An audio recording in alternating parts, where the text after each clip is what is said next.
Welcome back to Speaking with Confidence, a podcast that helps you build the soft skills that lead to real results.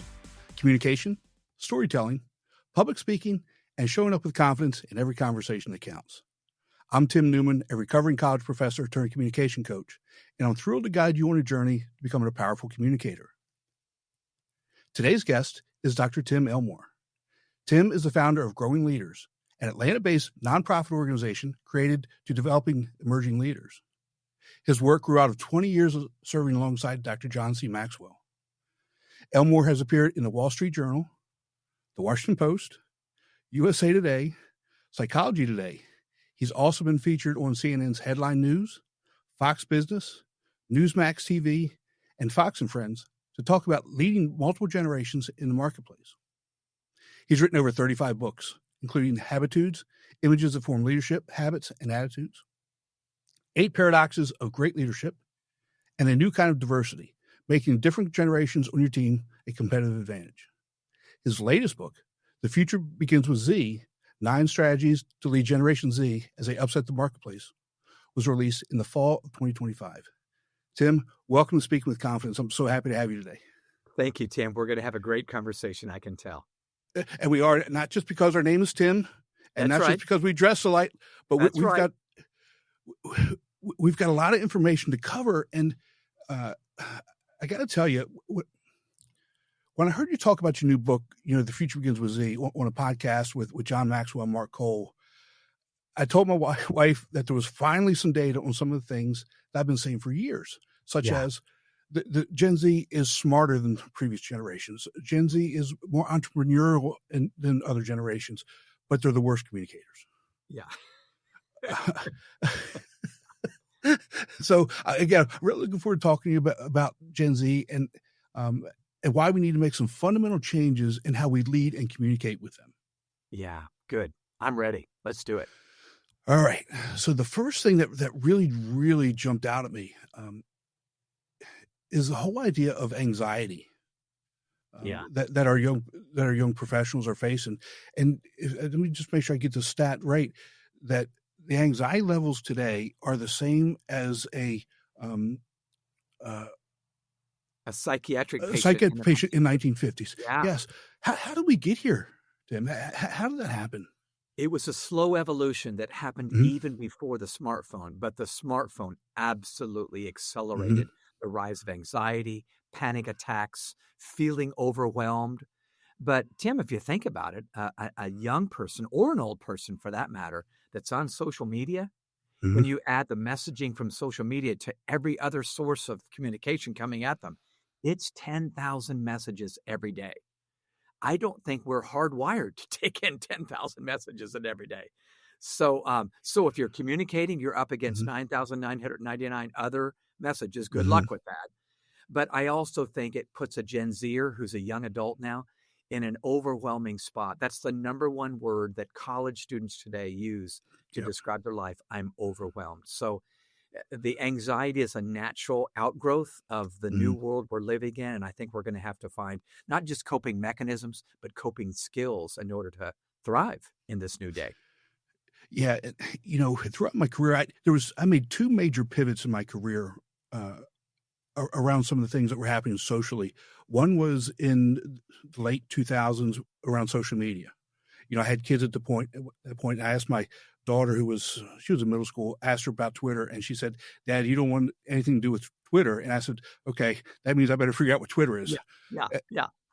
That's and right. the second was around 2017, 2018, when I noticed, number one, I wasn't connecting with students like I used to, and the level of anxiety, how they would get so upset over just something small that I would think would be trivial, and I didn't know how to handle it. I didn't know what to do.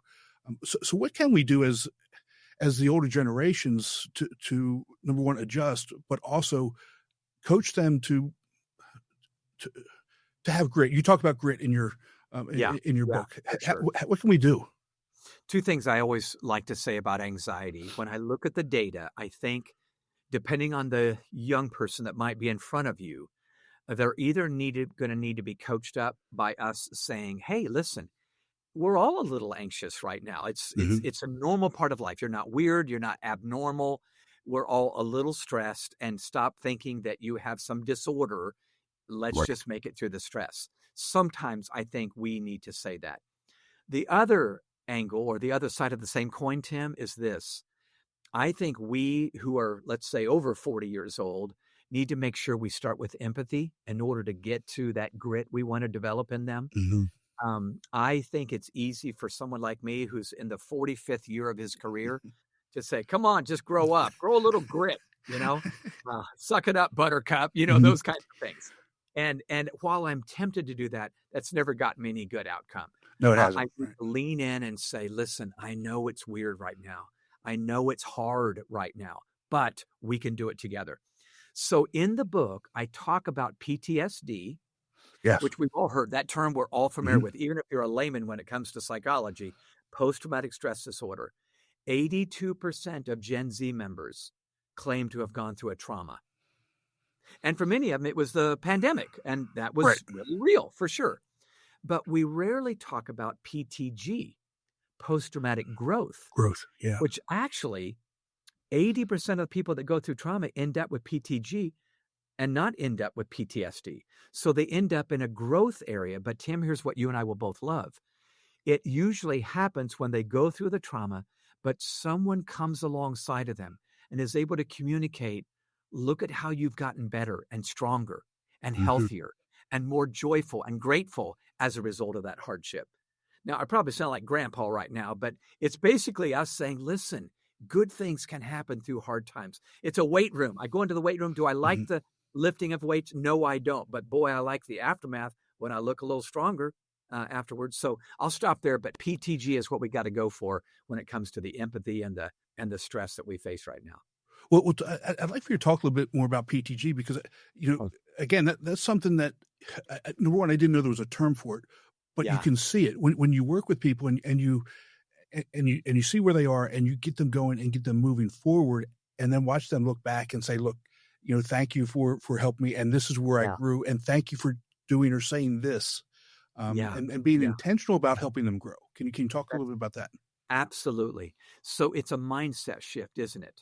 It's a way of helping another or ourselves for that. I mean, we may need to look in the mirror and do this, but we look at them and we say, I acknowledge your hardship. So I am empathizing with you. I'm acknowledging it's hard. However, as we go forward, I know the worst thing I can leave you with is a victim mindset. Yes, you're a victim. We're probably all victims. We could all rehearse for 30 minutes over the things that gone wrong. But what if I allow for that young person, a Gen Z member, for instance, to say, I get it, but I cannot leave you where you are. So I actually differentiate in the book between empathy and compassion. It's just semantics, but let me tell you what helps me. If I'm empathetic to a Gen Z member, I say, oh, I feel your hurt. Okay, I hurt with you. That's empathy. I've stepped into your shoes. That's empathy. When I'm compassionate, I feel that empathy, but I want to equip them to make it through that tough time. So it's the difference. Here's a metaphor. It's the difference between you being in the hospital and you get a visit from a friend and you get a visit from a nurse. Yes. A friend can sit down next to your bed and say, gee, I'm so sorry this has happened to you. Can I get you a cup of water? A nurse says, I'm really sorry about this, but let me treat you right now. Let me get you through this hardship, this sickness or this disease. That's what we need to be, nurses or doctors, not just friends when it comes to the stress levels we see. Yeah, and I kind of relate that too. I had my knee replaced a couple of years ago. My wife was there, make me feel good. And the physical therapist said, okay, get up, let's go. Let's go for a walk. And I said, Doc, I'd rather just say here, it's good. Said, but you got to you have to, that's part, you have to get up and move. And you said something, you've been through some trauma, 7 car accidents, and I've never spoken to somebody who's survived a plane crash. And so, we like you said, we all have trauma. We all have those things, and finding ways to move forward. And I think about it from an educational perspective, and I'm a lot like you in the whole idea of pracademics. My background was in sport management, so I worked with sport marketing. And if we didn't practice pracademics, our students would never get jobs in that industry. But from an educational perspective, what can we be doing as educators with our students so that they're ready, or they're more ready tomorrow to go out in the world of work than they are now? Yeah. I'll tell you what's going through my mind right now, Tim, and this may or may not be a great answer, but here's what streaked through my mind. Mhm. I think we need to help them manage their expectations. So without stereotyping, there's a lot of Gen Zers that either through social media or through mama who told them they're awesome for putting the spoon in the dishwasher, Yeah. they've got maybe an unrealistic expectation. And I tell you where I learned this. I talk to employers that go, oh my gosh, I just interviewed a job candidate who's from Gen Z, and they expected a 6-digit salary. And I want to have, I want to be a VP by the time I'm 26. And they're going, oh my gosh. So in the book, I talk about the fact that conflict expands based on the distance between expectations and reality. If we don't right-size those maybe unrealistic, idealistic expectations, we've done them a disservice. So it's a mindset shift. The second thing that goes through my mind, though, is I think we need to offer them a different narrative. For instance, if they feel like they are a victim of circumstances, I can't find a job, or my boyfriend broke up with me, or I've been through this trauma and now I can't get out of it. I think we need to help them change how they talk to themselves. Oh, So yes. here's a couple of examples. I noticed this year, Tim, that probably because I'm aging, I'm now in my 60s, I'm noticing that my brain is focusing on problems that need to be solved more than ever. And I did a little research behind this, and here's what I discovered. As we age, our brain knows we're going to have to conserve energy as we get older. We're not as energetic as we were when we were in our 20s. So in that conserving of energy, we tend to not focus on what's right. That doesn't need our attention. It's going well. We need to focus on what's wrong. Does this make sense? Oh, absolutely. So we tend to ruminate on these things that are going wrong. Well, next thing I know, I'm a grumpy old man. I'm over speaking, but I'm I get you. Right. Get off my lawn, those kinds of things. Right. So what I'm doing now, when I get up in the morning, one of the first things I do, I put my slippers on, I go get a drink of water, but I say to myself, good things keep happening to me. Now it's true, but I tend to look at the things that I need to fix that day. So on my iPhone, I have in the notes section a list of things I've written down that are good things that just keep happening to me. Wow. The phone keeps ringing with opportunities. I have an incredible family, and my kids have found spouses that we love. Those kinds of things. Yes. Right. It's more than a gratitude thing, though, Tim. It's more, I'm acknowledging that, there's some problems that need to be solved. I'm not in denial, but good things keep happening. It puts a skip in my step. So I'm wondering, could we take that person in front of us, young or old for that matter, and remind them, you got some momentum now and you don't even know it, or maybe you're not realizing it. So I'll stop there. Yeah, but again, that's so powerful. If we can make them have that, we can't make them do anything, but if we can get them to understand that mind shift and practice it, and it's small steps. And I'm so glad you mentioned your family and your kids. I've got grandkids now, and wow, yeah. I live in South Carolina, so it's cold today, but we're going up for Christmas here, and it's going to be cold. And I told my wife, I said, look, let's just go up. We're going to be with our kids. We're going to be with our grandkids. We're not going to complain that it's cold. We're going to be around our most important treasures. Yeah. Let's just have fun and enjoy it, and take some of those other things. Not, again, like you said, not that they're not there, not that we're ignoring them, but we're going to focus on those good pieces. And I love it. If we can do that, and the younger generations can see us doing that, maybe that's also something that's going to trigger them to do the same. I think so.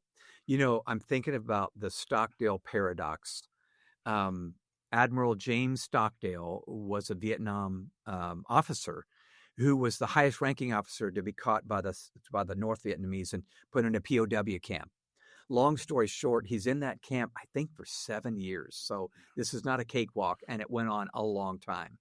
He made it out, And so he was interviewed and by Jim Collins from Stanford. And Jim Collins said, well, what enabled you to make it out? And he said, well, I was hopeful. I stayed hopeful. And then he defined it as, I always believed that one day I would prevail and make it out of this, and I would do something good with this. Jim Collins said in response, wow, that's great. Who didn't make it out? And you know what he said? He said it was the optimist.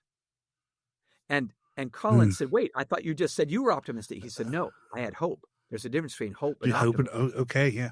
And here's what he explained. He said, the optimists were the prisoners with me there that said, well, by Easter, we'll all be out.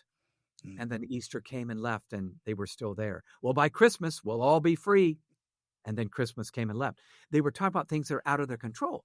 Right. Hope was, I am going to make it through this thing. And one day, I believe I will benefit from this and make it out and so forth. So I think we need to be careful, especially as we coach others and we communicate to others, that we don't make promises that we're not in control of. Right. Or, whatever. We need to make sure that we're differentiating between, I am hopeful. And I am hopeful right now. I'm hopeful for Gen Z and the difference they're going to make if we lead them well. But I'm also staying away from those unrealistic expectations and, that optimism that's just superficial. Yeah. Was there a moment when you were doing research for this that you realized that you were underestimating Gen Z? Yeah. The very opening story, I reveal that. I went into this research like most others, let's just say people our age, past midlife. And I was thinking, kids, they need to grow some grit. They need to be resilient. They need to not be lazy. They need to work hard. I sound like a grandpa. But, and by the way, I got that confirmed. Every employer I talked to, except maybe one or two, 3 out of 4 employers told me that Generation Z is the toughest generation to manage. 3 out of 4. 30% of them said, I fired them within the first month of their employment. And another 30%, Tim, said, I avoid hiring Gen Z altogether. Well, that's not a path forward. That's just not a good way. It's not. Yeah. It's not. So I began to meet with these Gen Zers. I surveyed over 2,000, to be exact, 2014 members of Gen Z. Then I hosted focus groups, 21 focus groups from California to Georgia. And I began to meet some young people where my mindset changed. So let me tell you one quick story. Colin Webb, I've known him since he was in high school. Colin graduated, and he was a smart kid. So he got an invitation to go up to MIT for his undergraduate work. Went to MIT, did really well. And you can imagine when he graduated, he got several job offers. So Colin decided to move from Boston to Detroit, Michigan, and work for one of the big 3, General Motors, one of the big 3 automakers. Right. Now, they put him in the smart car division, so he's very excited as he starts. But as he looks around, this young 22-year-old young man, he looks around, he sees, if I can be blunt, a very traditional setting. They've been around 100 years or so, and they did some old school things. And so he began to write down a list of things that they could do better. They could do professional development better. They could do this system over here better. He took the list to his supervisor, and he pretty much got shut down. His supervisor basically said, Colin, we didn't hire you to come up with ideas. Keep your nose to the grindstone, keep your head down, get your work done. So Colin said, yes, sir, went back to his desk, but he wasn't done. In the spirit of a true Gen Zer, Colin writes the CEO of General Motors, Mary Barra. And in his email, he says, Mary, I have some great ideas that we could use here. I think you'll like them. She reads the email and replies to him and says, Colin, these are really good ideas. Let me take them to my executive team. And when she did, they agreed that these were great ideas. But as you've heard me say before, when those ideas made it way down the organizational chart and got to the middle manager and his supervisor, Once again, they died on the vine. Fine, yeah. Colin was told, you need to be around here 8 years before you get to lead anything. So you might as well have told Colin to leave right now. Right. Within a year, he left. Here's what makes me optimistic. He left and has since, he's still in his 20s, he has since started 3 companies. He's an entrepreneur, a serial entrepreneur. He just sold company number 2, made a boatload of money. He's working on a 3rd now. It's AI related, and it's incredible, and it's something I could never do. But I'm thinking to myself, we need those call-ins Yes. at our workplaces. Yes. But we lose them when we pretty much shut them down and say, here's the way we do them. We don't do things that way around here. So anyway, I'm very optimistic. The book is a very hopeful book, but I think we're going to need to change the way we lead them if we're going to succeed. Absolutely. And, I look at things differently than most, but to me, it comes back to building relationships and building trust before you do anything else. And I think if you build relationships and you build trust, everything that comes after that, whether it's tough times, whether it's feedback, whether it's you make a mistake or whatever it is, those things can be handled because there's that relationship, there's that trust that, it can be about any number of different things. And that's really what I think the Gen Z needs is to feel a part of things and to be trusted to be able to do things. And if they make a mistake, it's not that it's going to be overlooked or washed away, but there will be some accountability, but it's not the end of the world. Yeah, no doubt. You hit the nail on the head. I cannot underscore enough for listeners who care about young people. Relationship is everything. Mm-hmm. They're looking to be trusted. And I know that's hard, bosses out there, because you go, well, I don't even know if I can trust them yet, but they're looking for that connection. I always tell people you got to connect before you correct. Mm-hmm. That's just a fact today, especially. And I share an acronym when I talk about giving feedback to Gen Z. It's ALEG, ALEG, ALEG. And it reminds me every time I have to have a hard conversation with somebody, I need to practice ALEG. The letter A reminds me, I got to start with asking, not telling. I want to tell them what they've done wrong, but I need to start with, hey, tell me your thought process behind that decision you just made. What were you thinking there? When I ask someone how they came to this conclusion, they feel valued. I'm actually asking this young person. The letter A reminds me I've got to listen. And that's an art form that is hard for leaders. The more you know, the harder it is to listen, and you feel like you know a lot. So, but when I listen, they feel heard. And this is the number one thing they're looking for. So I want to have a voice. I want to be heard. The letter E in ALEG, empathize. So that's what you were just talking about, the connection, the relationship. I need to demonstrate or communicate.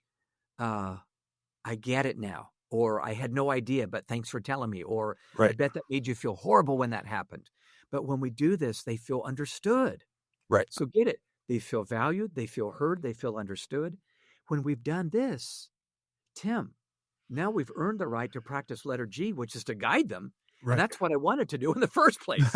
Right. But I've earned it now over the last 15 minutes or so through the bridge I built, not the badge I wear. And that's that bridge is the connection that you just talked about. I cannot underestimate or underscore enough how important that is. Yeah. The trust, the listening, and in your book, you also talk about something that it's easy to remember, but when I tell people about this, they look at me like I'm nuts. I said, when you talk, you need to talk with confidence, like you're right. Yeah. But when it's time to listen, you need to listen like you're wrong. Yeah. Yeah. Especially with Gen Z, it's so important. This is key. You're right. It's a practice I now have practiced for 4 years now. I did a book called The 8 Paradoxes of Great Leadership, and that's one of them, to be confident and humble. And that means speak with confidence, but listen with, I could be wrong about this. And that 22-year-old may just be right. Mm-hmm. I think the best idea should win, even if it's from an intern and it's not Bob, who's 54 years old or whatever. So, yeah, I'm with you all the way. And talk about feedback, in in your last episode of your feedback, Generations at Work, you had a phenomenal guest on that talked about feedback and how to give it, and it's so important. And you talked about, the 5 most important people in your life and how they gave you feedback. And the basis of that feedback was because they care about you. Yes. No matter what it was, and you grew because they cared about you. And that's I think, the bottom line here. You're exactly right. And if we do it out of belief, not relief, that's the key. So I know that's a cliche, but think with me. I tend to offer hard feedback as a surgeon or a vampire. I know that's crazy, but stay with me. If I'm by the way, am I right about this? Yeah, you're absolutely right. Both draw blood. They both draw blood, but very different. The vampire sneaks up on you in a darkened room, bites you, the blood comes out, and you die. You fall to the ground. Surgeon, well-lit room, everybody's prepared for what's about to happen. We've talked about it ahead of time, and the surgeon just removes that one tumor. He doesn't slice up your whole body. Right. I think we offer that surgery that other people need to hear, that feedback that may be hard. Like a surgeon, I do it out of belief in this person. I believe in you, and that's why I want to offer this hard, because I think you're better than this. Yes. Or relief. I want to just relieve myself and vent. I want to get rid of this frustration I have with this young whippersnapper or whatever. So think belief, not relief, when next time you have to have a hard conversation. And this kind of brings up something else. You talked a little bit about, employers just kind of throwing their hands up and not even hiring Gen Z. Yeah. Or, Gen Zs haven't even had a conversation with somebody over 50 at their place of work. To me, that's just a failure all the way around. Yeah. And we talk about responsibility from the employer side. And I've got friends who would throw their hands up. Kids won't read, they won't write, they won't do this. And I talk to them. So what are you doing to get them to do that? What are you doing to entice them or showing them? But from the Gen Z perspective, they have some responsibility here as well. Yeah, no doubt about it. And I think the answer is almost always in the middle when it comes to teams and work and so forth. I will always challenge a young person to better themselves. In other words, I believe they're better than they just showed me in that last poor performance. So I'm going to challenge you. I'm going to call you up to that. But I think I need to lean into them as well. So I find the answer in the middle. And when we do, we're communicating, I want to lean into you because I care about you, but I'm asking you to grow up. So one of the metaphors that I use when I talk about this is the velvet-covered brick. Think about that. Velvet brick is my best image for what leadership is. Velvet on the outside, which says, I support you, I'm behind you, I have your back, I believe in you. Right. The brick part is, because I believe in you, I'm not going to let you get by with poor performance here. Right. You're better than you just showed me, Josh or Jessica, and I'm going to call it out of you. So that's what they need, supportive and demanding. And I feel like when we do that, they're going to become their best selves on the team. Yeah, and I look at it like something very similar, but from the sports perspective. A coach, he's not going to let you get away with that. That's right. They're not. They're going to be all over you, and you. If you're not going to do it and get it right, I'm going to give you a couple opportunities, but then we're going to move on to somebody else. That's right. Absolutely. And that's a real world picture. Coaches are probably a little more blunt than a professor sometimes because they got to win or they're out. Right. Exactly. So absolutely right. And I love student athletes who've gone through the rigor and the discipline of a good coach because they believe they can do it and they have to give their best, or they don't play on Saturday's game or Friday's match or whatever. So, whatever it is. Yeah. Yeah. Right. Exactly. So in terms of communication, in the book, you talk about the Gen Z wants communication that's authentic, brief, and frequent. Yeah. Which of those three do leaders get wrong the most? Wow. Probably depends on the leader. I feel like I had to learn to be authentic as a boomer. And the reason I say that is not because boomers aren't authentic. I just feel like I entered my career in a time you put your best foot forward, never let them see you sweat, leave your personal problems at the door, get your work done, blah, blah, blah. Today, it's bring your whole self to work. So a Gen Zer comes in and they may bring their baggage, maybe, or their emotional volatility. So I had to learn to be authentic with them. And Tim, I don't think that means we hang out our dirty laundry every day. No. Right. But it means I might say, yeah, this is a scary situation, isn't it? We're going through a pandemic right now. I've never been through one. Let's do this together. That sort of thing. Right. So authenticity may be number one. It's just my guess. But I'm telling you, I have a hard time being brief sometimes. Can you tell already? But for me, it's frequent. Because I'm like, yes.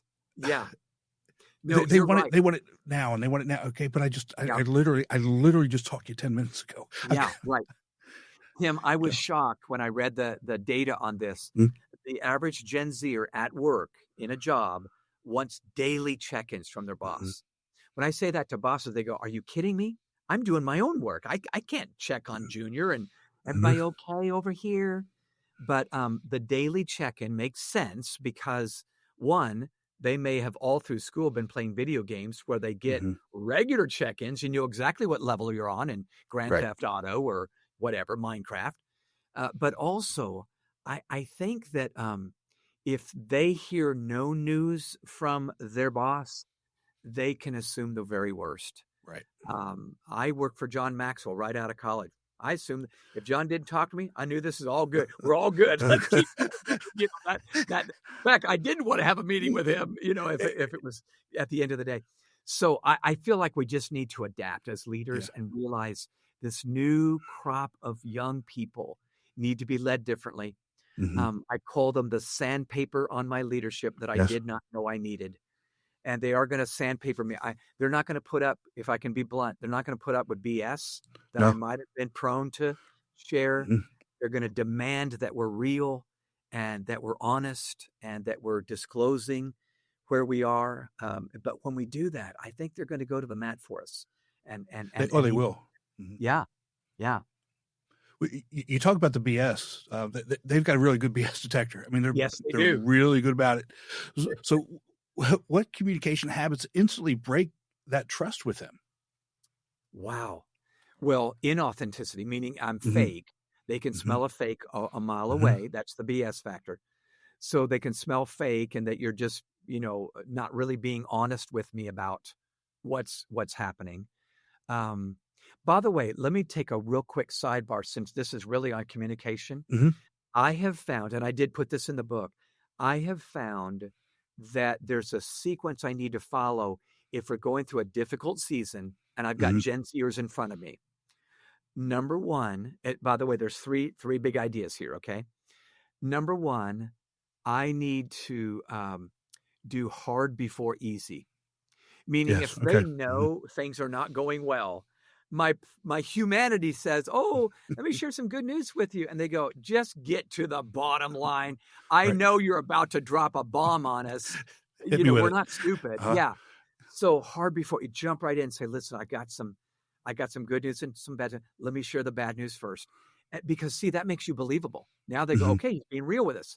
Then I get to close the meeting with, now the good news is, our numbers are up or whatever.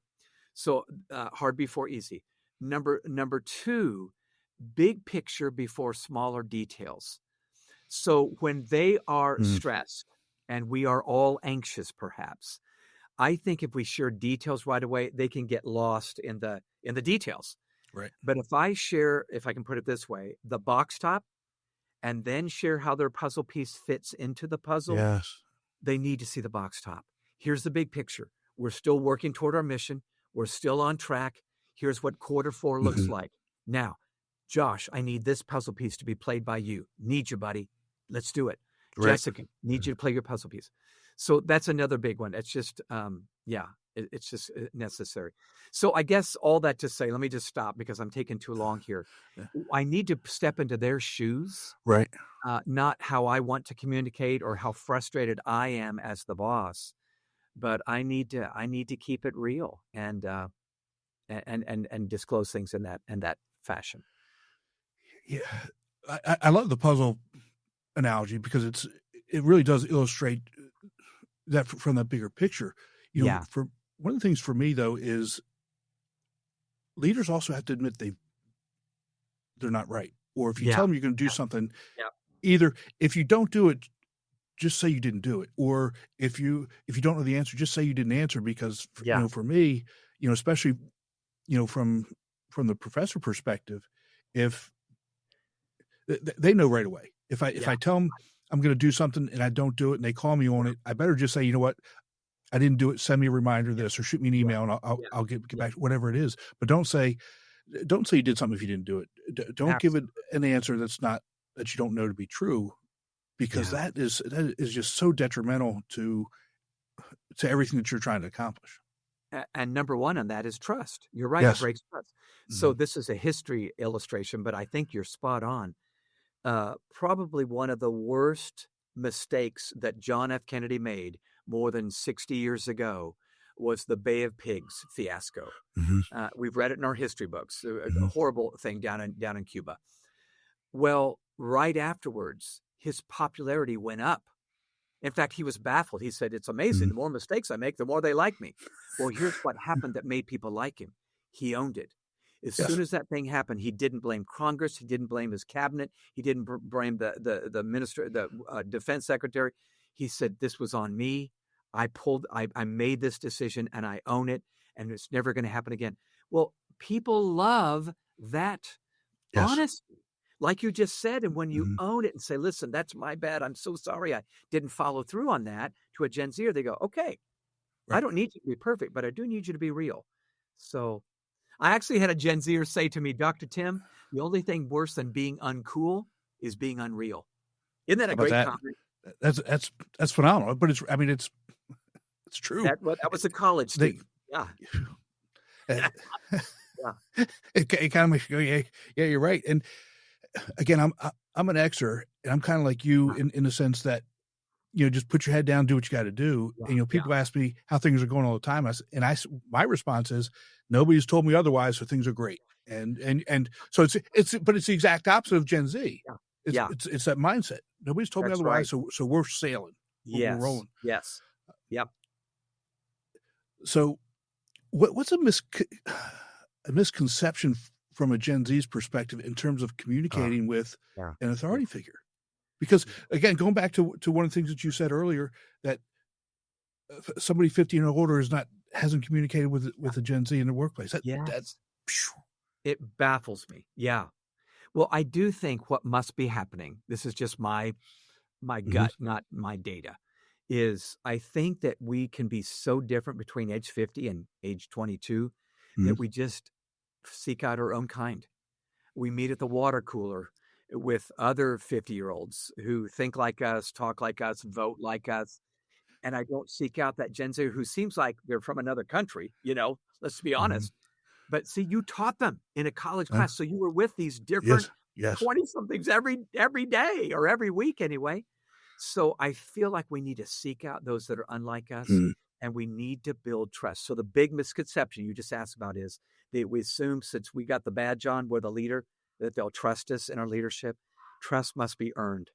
And it's earned through time, and it's earned through credibility, making good decisions, follow through, keeping your promises, those kinds of things. So yeah, I feel like but here's another misconception. I think very many of us, I'm going to put us in the same category, Tim, that are over 40, just look at Gen Z on the surface and go, man, they don't want to work. They don't really want to work. They seem lazy, and they leave right at 5 and not a minute later. Like, I want to get out of here as soon as I can. But you've heard me say this, I think, on another podcast. Yeah. When I met with my focus groups, I started hearing another story. They said, oh no, we want to work. We want to work with something we're passionate about. Right. But one young lady said to me, Dr. Tim, she said, can I tell you why I leave right at 5? I said, yeah. She said, I leave right at 5 because I have to run over to another job. I don't make enough money at this first job to pay the bills here in LA. And then after that second job, I have to rush over to take care of my mother, who has stage 4 cancer. So suddenly I'm realizing when I hear that, oh, she does work, actually maybe better than I do. Right. But I gotta stop stereotyping and maybe listen a little bit and find out maybe there's a great human being inside that 22-year-old body that I need to get to know and trust. And who knows, maybe they'll be leading the organization one day when it's all said and done. Yeah, and I think that comes back down to just having informal conversations, Yeah, it right? does. You Really know, does. Get to know each other. Yeah. it used to be called, management by walking around, and I'm not talking Yes. about that, but just, you know what, how you do, what's going on? What's going on with Yeah. you?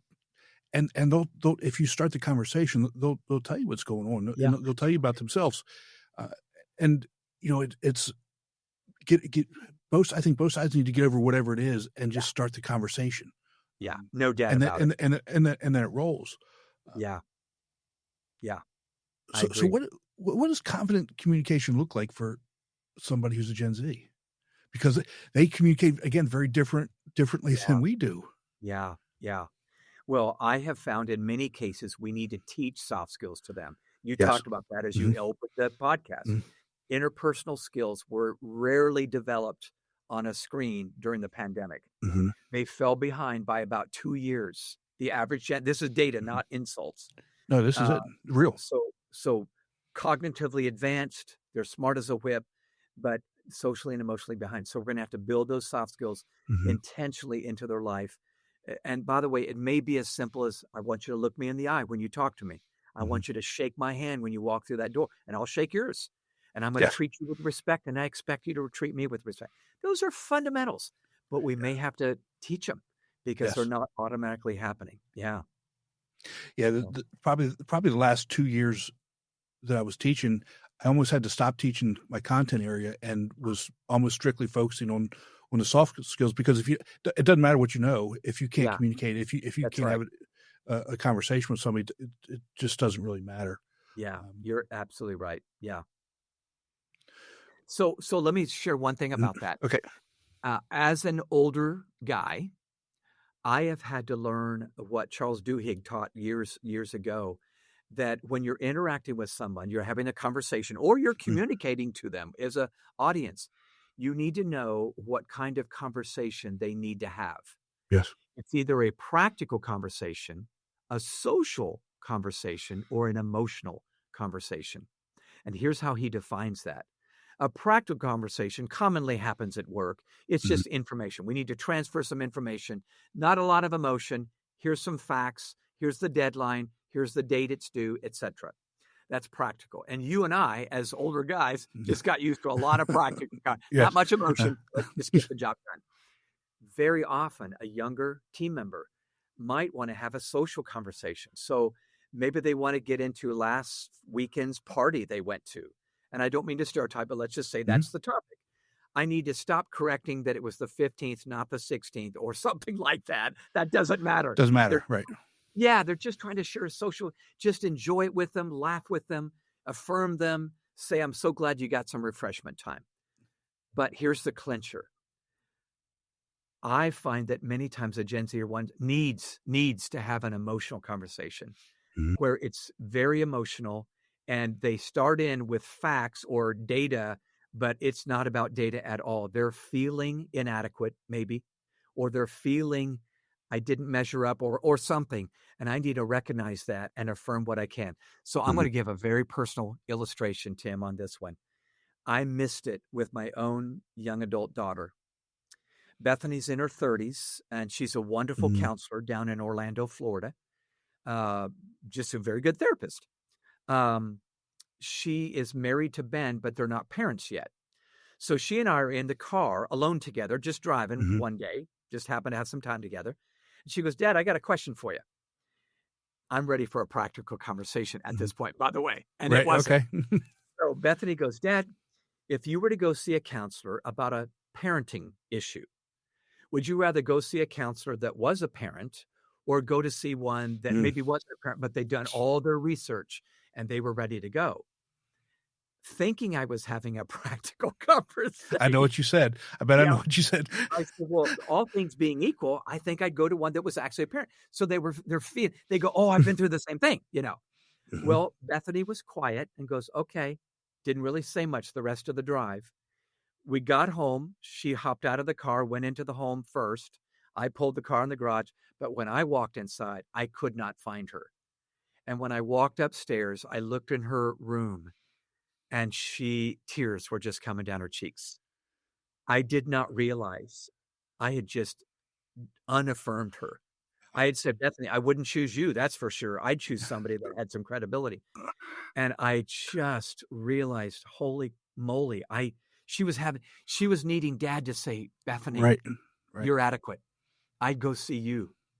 I'll stop there, but I'm just saying leaders need to know what communication is needed in the moment and read before they lead. Yeah. I'm sorry you did that, but I've done very similar. I grew up with three brothers. So I grew up, male dominated. My mom is and was a saint. I'm married and I've got two daughters, and the amount of times I've said things and I've gotten the look, why would you say that? But it is what it is. And we learn from, and the key is to learn. Hope the audience gets it. The key is to learn from that. Yes.